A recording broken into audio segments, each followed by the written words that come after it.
lucky enough to have a Sky Soundbox to stay for a couple of weeks. We're impressed and no mistake. The distinctive Soundbox is an interesting collaboration between Sky and French company Devialet. Devialet has a good pedigree in sound, not least because of its epic Phantom speaker, but the French company is hardly a household name unlike Sky. It's worth noting that this box has no short of 3 different price points. Existing Sky customers will pay £299, but you can lop an extra £50 off that if you have multi-room.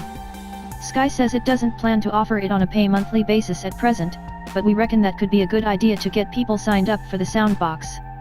The bad news is that the Sky free price point is £799, which is poor value. It's very steep for that, we think, but, as you'll hear, it represents a decent investment for £299/£249 and puts it in a very favorable position compared to, say, the Sonos Play Bass. In fact, it's a bit of a no-brainer for Sky. The weighty and superbly built 4kg Soundbox features HDMI pass-through. The excellent quick start guide tells you exactly how to connect it up to your Sky Q box and has color-coded cables just like other Sky devices, and optical input.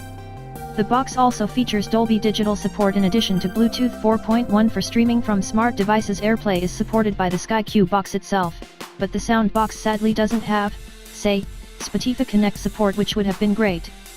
Note that the Soundbox doesn't support Dolby Atmos, which Sky Q itself does. This isn't a massive issue as the Sky Soundbox isn't aimed at customers who want an Atmos setup, but if you were to consider buying the Soundbox at the unsubsidized price of £799, then it should be said that is getting towards the price you'd pay for an Atmos soundbar. The remote is like a mini-me of the Sky Q remote, though you can naturally use your Sky Q remote to control the Soundbox. Devialet has developed some specific sound modes for the Soundbox which you can enable from the Sky Q menu. Just click the at the bottom of the Sky Q remote. The Sport mode, for example, is designed to highlight the background noise of being there for different sports, and we were impressed by the car noise at the start of a Grand Prix without compromising the audibility of the commentary. We also watched a lot of football in this mode. The Q sound mode is designed to pick out dialogue which is often faint compared to other effects and noise.